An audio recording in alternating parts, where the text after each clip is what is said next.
Hazing is a form of initiation ritual that involves harassment, abuse, or humiliation, typically used to initiate new members into a group or organization. It is often associated with fraternities and sororities. Hazing can have a serious physical and psychological consequences for the victims, including injury, trauma, and even death.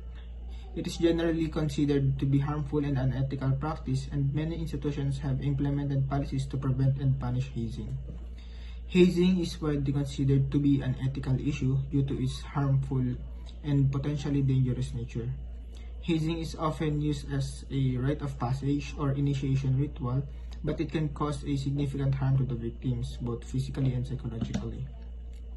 Hazing is generally not associated with virtues and principles. In fact, it is typically viewed as an anti-ethical to ethical virtues and principles, such as respect, fairness, and compassion. Instead of hazing, individuals and organizations can focus on alternative activities to promote unity and a sense of belonging among members.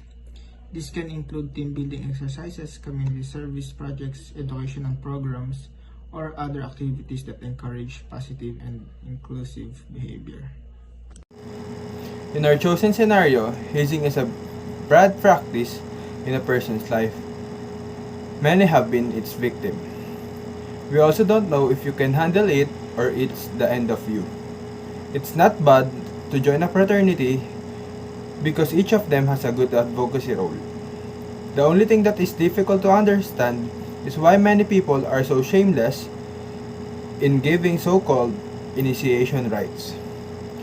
The only solution I can think of it is that they reduce the beating and make it a little lighter, because you enter a brotherhood with a duty to the people and not to do evil. It's not to make it look cool to enter here. So everyone should be equal and not to be punished so much. We just have to be united and not do something else that will bring down others. Issue: hazing raises a variety of ethical concerns since it typically requires treating someone unjustly and humiliatingly in order for them to be welcomed into the group or club. In general, hazing is an unethical practice that may cause harm to people and foster an abusive culture in groups and organizations. Examples of these are violation of human dignity, coercion and peer pressure, normalization of abuse, lack of consent, and the risk of physical harm. Hazing undermines basic human rights and dignity, which can lead to a lack of respect and empathy. When people are subjected to humiliating and abusive treatment, their self-esteem and feeling of worth suffer. This can result in emotions of humiliation, worry, and sadness, as well as long-term psychological harm. Furthermore, hazing often perpetuates harmful power dynamics within groups or organizations. The individuals who carry out hazing rituals may feel a sense of superiority or entitlement, while those who are hazed may feel powerless and victimless. Virtues hazing affects kindness and responsibility. Hazing is a practice that involves engaging in activities that are intended to harm or distress another person. Such activities can include physical, emotional, or psychological harm, and often involve humiliating or degrading the individual.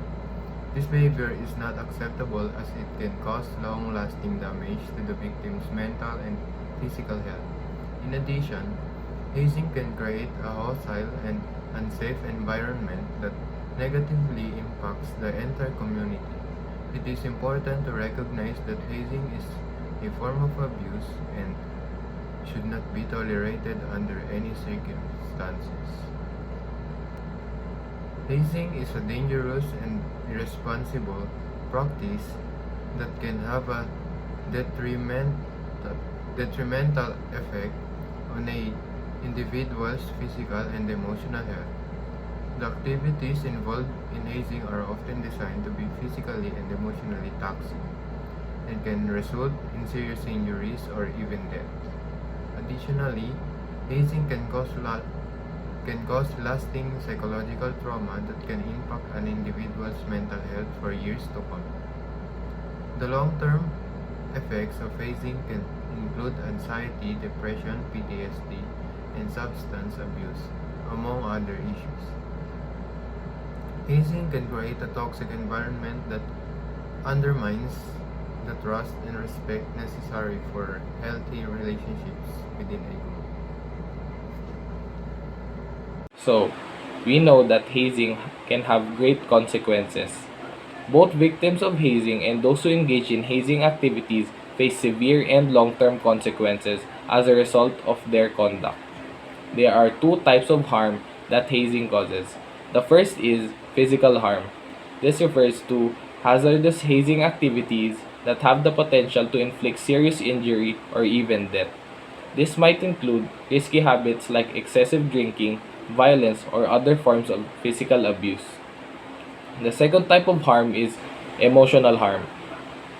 This means that hazing can have long term psychological effects such as PTSD, depression, and anxiety. Emotional damage can also be caused through hazing. This is especially true for persons who have previously been subjected to hazing. Damage to reputation.